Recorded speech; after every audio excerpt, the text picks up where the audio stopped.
అది ఆవిడ నీకు ముందే తెలుసా? వైష్ణవి రోజుకు ఒకరితో గొడవ పడాలి కదా. ఈ రోజు ఈవిడతోనూ ఈవిడ డ్రైవర్తో గొడవ పడింది. నందిని గారితో గొడవ పడిందా? అవును. అసలు ఉదయం ఏం జరిగిందంటే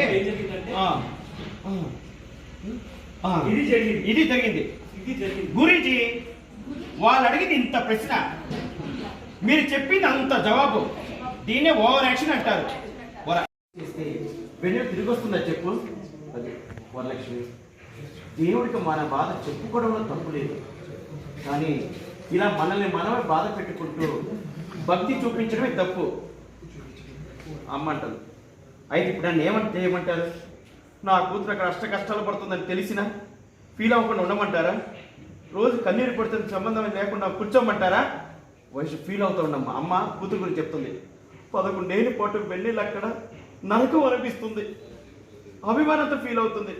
ఎంత గొప్పగా పెంచుకునేదాన్ని, పాపం అక్కడ అమ్మ అమ్మని నన్ను తలుచుకుంటూ ఏడుస్తుంది. ఈ తల్లి మనసు బాధ ఉండదా చెప్పండి? అలా ఫీల్ అయ్యే వయసు, అలా కూర్చునే నీడివు.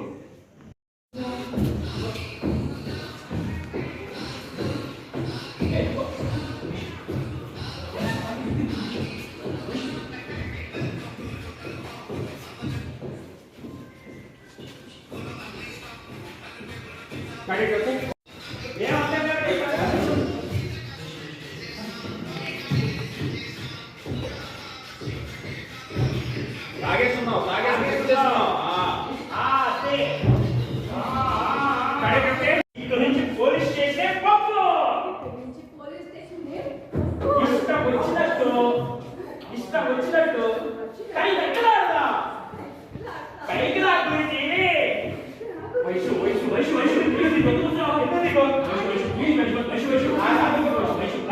మేము ముందే చెప్పాము సార్. రాధా మేము ముందే చెప్పామా ఆ పద్ధతిలో పెట్టుకోవద్దని. వాడు అందుకు తెలుస్తాము ఆట కట్టించమని వెళ్ళారు. వాడు ఆట కట్టించడం కాదు కదా, వాడే మాట పోతుందా చూడండి ఎలా జరుగుతుందో. వైషు అమ్మా రాధా కట్టించమని వెళ్ళారు.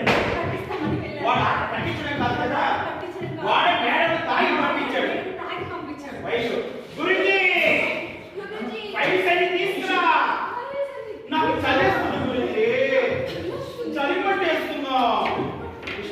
ఏంటి పైసలు చలిపట్టేస్తున్నావా? అవును గురించి, చలిమంట వేసుకోవాలంటే ఏదో ఒకటి తగలబెట్టాలి కదా.